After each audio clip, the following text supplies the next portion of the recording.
naman, Queenie. Hindi naman yan kumakain kasi laruan yan. Pangit pala tong laruan mo eh. Hindi pala kumakain ng bigas. Paano to lalaki? Pangit pala ng laruan mo.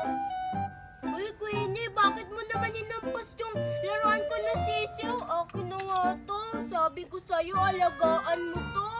Kawawa ka naman. Ang pangit naman yung laruan mong sisiw. Hindi naman yan kumakain ng bigas. Balik mo na nga sa akin yung laruan ko.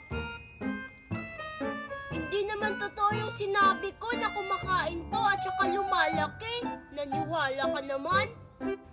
Sabi mo eh. Hala? Nung ginawa mo, Nicole, bakit nasira yung laruan ko? Lo, hindi ko naman yan sinira. Oh. Saglit ko lang naman ginamit yan.